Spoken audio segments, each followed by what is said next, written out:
atau bisa dikatakan juga teks laporan hasil observasi adalah tulisan hasil pengamatan terhadap suatu objek secara detail dan secara objektif.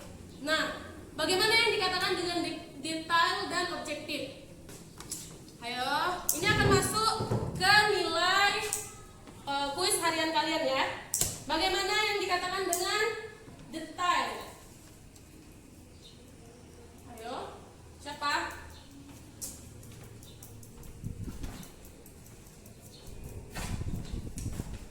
Teks laporan hasil observasi. Nggak ada ya yang tahu ya apa yang dikatakan dengan detail dan objektif? Apa? Siti Aisyah, apa? Secara detail. Secara detail ialah terperinci dari hal kecil sampai besar. Ya, bagus. Detail itu berarti kamu saat mengamati itu kamu harus tahu dari hal kecil hingga hal besarnya yang kamu amati itu kamu tuliskan dalam teks laporan tersebut. Yang kedua, secara objektif. Nah, siapa yang tahu secara objektif? Nah, Aulia, secara objektif. Objektif itu keadaan yang sebenarnya, Bu. Baik. Nah, jadi yang dikatakan dengan lebih detail dan lebih objektif berarti kamu terperinci dan sebenar-benarnya. Dalam teks laporan hasil observasi ada ciri-cirinya. Ada ciri-cirinya. Yang pertama, bersifat objektif tadi.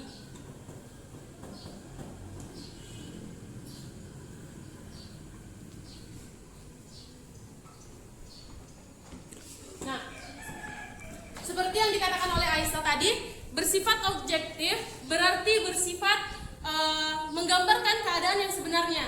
Saat kamu melakukan pengamatan terhadap suatu objek, kamu harus menuliskan keadaan ataupun memang pernyataan yang sebenarnya dari objek tersebut. Kalau memang objek tersebut jelek, kamu ya harus bilang jelek.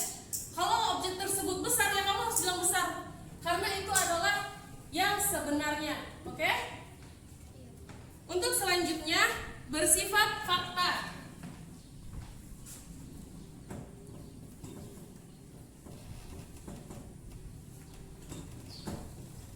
Bersifat fakta artinya yang sebenar-benarnya.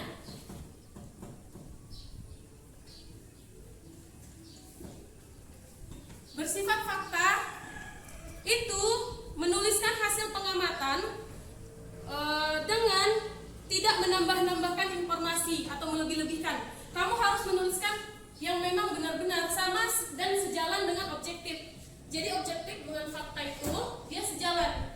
Fakta itu kamu tidak boleh menambah-nambahkan. Apa yang kamu amati itu yang kamu tulis. Fakta, tidak menambah-nambahkan. Nah, yang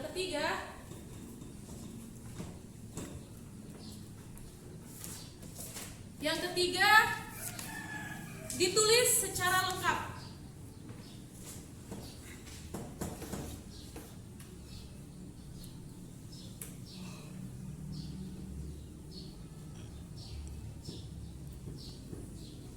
Ayo, kamu ini harus aktif loh. Sebagai siswa kamu harus aktif. Bagaimana yang dibilang ditulis secara lengkap? Ditulis secara lengkap. Siapa yang tahu apa yang dikatakan dengan ditulis secara lengkap? Dalam hasil observasi, kamu harus menuliskan hasil teks laporan observasi itu secara lengkap. Lengkap artinya kamu harus menulis secara detail dari awal hingga akhir. Apa sih sebenarnya yang kamu amati itu kamu harus ceritakan atau kamu tuliskan dari awal hingga akhir secara detail. Selanjutnya ada fungsi. Nah, fungsi merupakan fungsi yang pertama.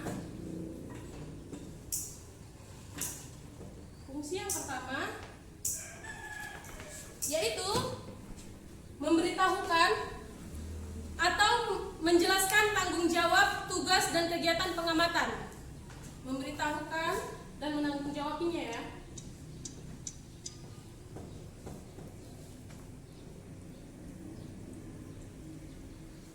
Artinya apa? Di sini jika kamu diberikan tugas untuk mengamati contohnya seperti gunung. Kamu disuruh mengamati gunung itu seperti apa? Di dalam gunung itu ada apa aja? Dan gunung itu suasananya seperti apa sih? Kamu bisa mengamati itu dan fungsinya untuk memberitahukan. Jadi ketika kamu menuliskan hasil laporan observasi itu, teks laporan hasil observasi itu akan menjadi penanggung jawab bahwa kamu telah melakukan pengamatan. Dari teks laporan hasil observasi itu juga memberitahukan guru kamu bahwa kamu memang melakukan pengamatan itu. Yang kedua, sebagai alat pendokumentasian. Alat pendokumentasian.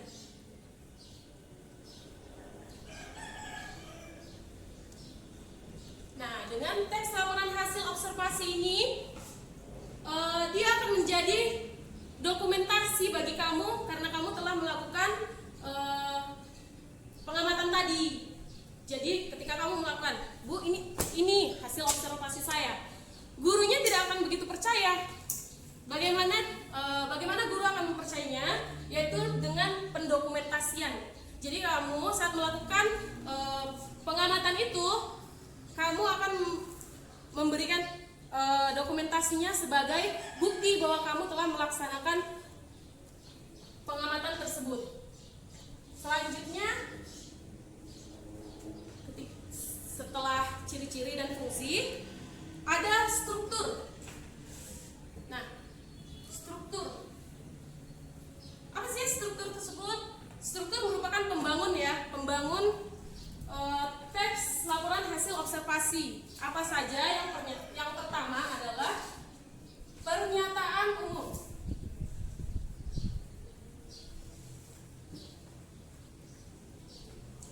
Pernyataan umum ini disebut juga dengan pengklasifikasian. Kenapa? Karena dalam pernyataan umum biasanya terdiri atas definisi, pengklasifikasian dari objek yang digunakan sebagai pembuka dalam teks laporan hasil observasi. Yang kedua, struktur yang kedua yaitu deskripsi bagian.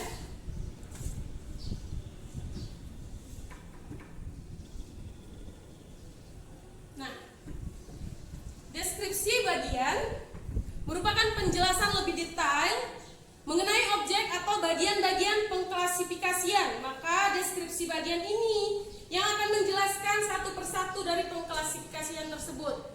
Contohnya kamu mengamati tentang tarian-tarian yang ada di Indonesia. Maka saat kamu mengamati macam-macam dari tarian tersebut, macam-macam tarian tersebut termasuk dalam pengklasifikasian. Nah, di bagian deskripsi bagian inilah dia akan menjelaskan secara detail satu demi satu jenis dari macam-macam tarian tersebut. Yang ketiga, deskripsi manfaat.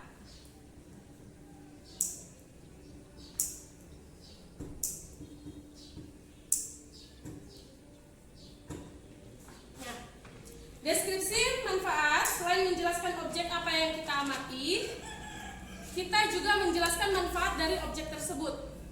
Jadi ketika kita mengamati objek tersebut, kita juga harus tahu manfaatnya apa sih. Contohnya wayang. Wayang tentunya ada manfaatnya, mungkin sebagai hiburan, sebagai media pembelajaran.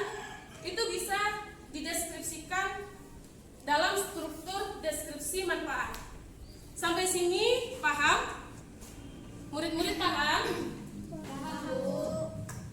Oke. Untuk struktur, kamu lihat halaman 9. Halaman 9. Di situ ada wacana tentang wayang. Nah, Ibu akan menjelaskan. Kamu lihat paragraf yang bertuliskan wayang adalah seni pertunjukan yang telah ditetapkan sebagai warisan budaya asli Indonesia. Nampak? Nah, kalimat wayang adalah itu merupakan struktur teks laporan teks laporan hasil observasi, yaitu pernyataan umum. Kenapa? Karena di situ terdapat definisi. Definisi ditandai dengan kata adalah, merupakan, ialah, dan yaitu. Maka wayang adalah seni pertunjukan yang telah ditetapkan sebagai warisan budaya asli Indonesia, termasuk kepada definisi, dan ini merupakan struktur teks laporan hasil observasi yang pertama, yaitu pernyataan umum. Yang kedua, paragraf ketiga ya, baris ketiga juga. Purwa berasal dari bahasa Jawa yang berarti awal. Wayang ini terbuat dari kulit kerbau yang ditata dan diberi warna sesuai kaidah kulasan wayang pendalangan, serta diberi tangkai dari bahan tanduk kerbau yang diolah sedemikian rupa dengan nama campurit yang ditulis atau terdiri atas tuding dan gapit. Nah, ini merupakan struktur teks laporan hasil observasi pada deskripsi bagian. Ada yang tahu kenapa?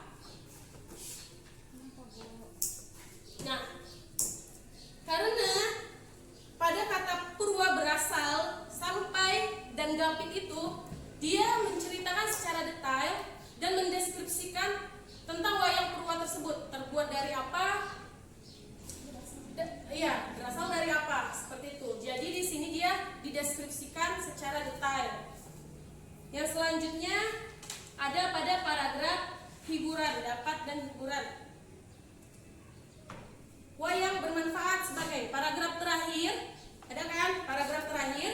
Wayang bermanfaat sebagai media pendidikan karena isinya banyak, memberikan ajaran kehidupan kepada manusia.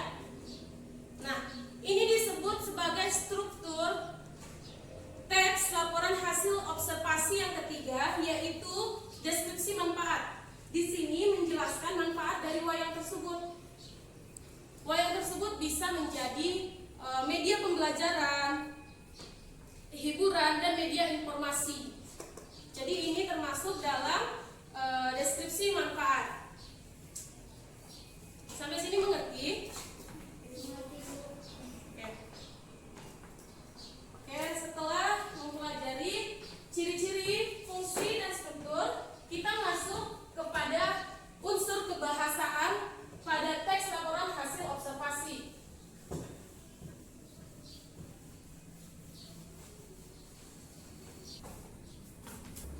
Nah, kita masuk kepada unsur kebahasaan teks laporan hasil observasi. Unsur yang pertama yaitu kata kerja dan kata benda, yaitu verba dan nomina, frasa verba dan frasa nomina. Ayo kamu baca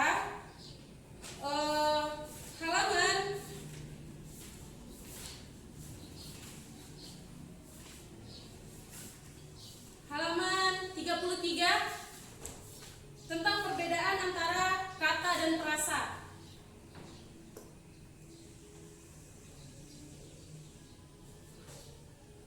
Baris keempat ya, baris keempat.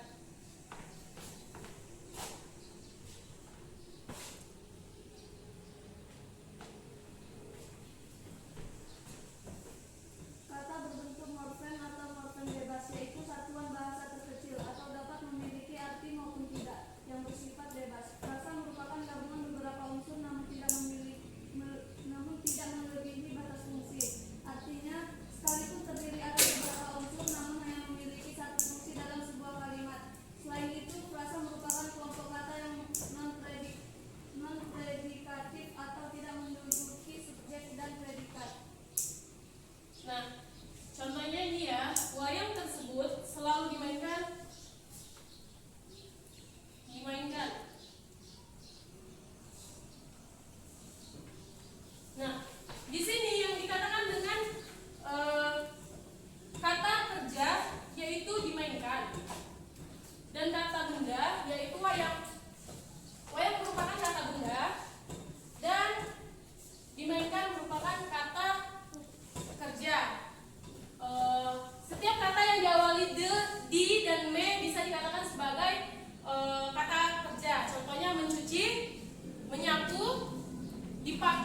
prasa kerja karena di sini terdiri atas beberapa kata, namun sebagai acuannya yaitu tari-tarian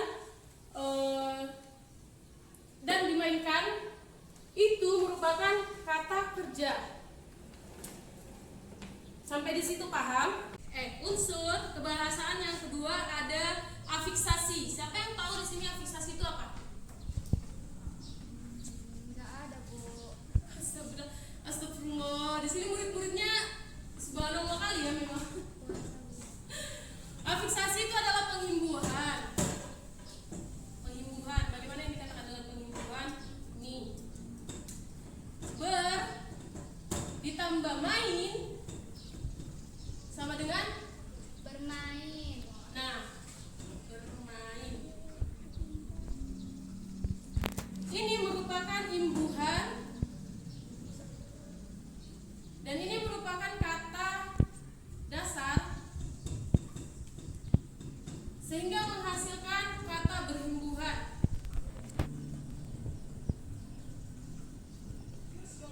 Ini yang dimaksud dengan pengafiksasian, oke? Yang selanjutnya ada kalimat definisi dan kalimat deskripsi. Seperti yang Ibu jelaskan tadi, apa sih kalimat definisi itu? Kalimat definisi ditandai dengan adalah, merupakan, ialah, dan yaitu. Selanjutnya kalimat deskripsi, yaitu menjelaskan secara detail apa sih yang ada pada suatu objek tersebut. Itulah diceritakan dalam deskripsi. Yang selanjutnya ada kalimat simpleks dan kalimat kompleks. Nah, kalimat simpleks ini merupakan kalimat yang memiliki predikat satu dan predikatnya itu merupakan kata kerja. Contohnya, contoh kalimat simpleks. Taman Nasional.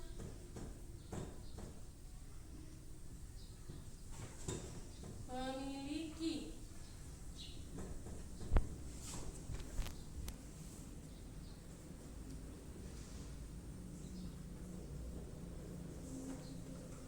Nah, di sini Taman Nasional berkedudukan sebagai subjek.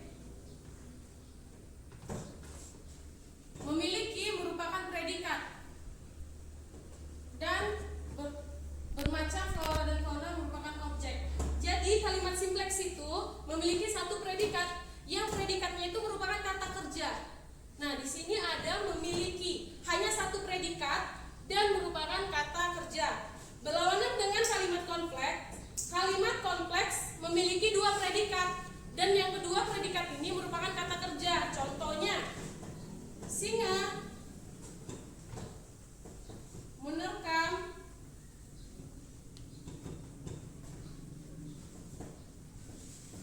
dan memangsa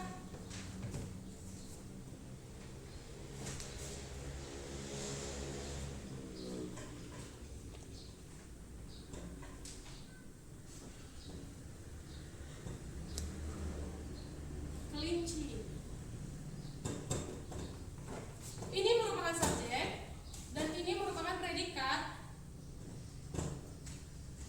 Ini merupakan objek. Jadi dalam kalimat kompleks dia memiliki dua predikat. Dua predikat ini merupakan kata kerja. Dan ini yang dikatakan dengan kalimat kompleks. Oke, sampai sini ada yang perlu ditanyakan? Ada yang perlu ditanyakan? Enggak, Bu. Oke, Ibu mau bertanya. Menurut kalian apa saja sih yang bisa diamati dalam kehidupan ini? Apa saja yang bisa menjadi objek teks laporan hasil observasi? Banyak, Bu. Oke, banyak. Contohnya seperti gunung, sawah, kebudayaan, kegiatan, dan apa saja yang ada di lingkungan sekitar kita. Oke, Ibu di sini memiliki gambar yang Ibu mau kalian mengamati apa yang dalam gambar ini. Oke, ini sebagai tugas rumah kalian ya. Berhubung waktu kita telah habis, jadi Ibu akan bagikan ini untuk nanti kalian kerjakan. Kalian amati apa saja yang ada di dalam gambar tersebut. Ini akan menjadi tugas teks laporan hasil observasi kalian. Jika ada yang ingin bertanya, silakan bertanya. Ibu absen dulu ya. Aulia Nandini, Hadir, Bu. Nopria Rahayu, Hadir, Bu. Siti Aisyah. Hadir, Bu. Berarti hari ini tidak ada yang tidak hadir ya. Hadir semua, Bu. Baiklah, anak-anak, kita cukupi pelajaran hari ini cukup sampai di sini. Semoga apa yang Ibu sampaikan dapat kalian cerna dan kalian pahami sehingga menambah pengetahuan kalian lagi. Ibu sudahi dengan ucapan alhamdulillah, alhamdulillahirabbil alamin. Wassalamualaikum warahmatullahi wabarakatuh. Waalaikumsalam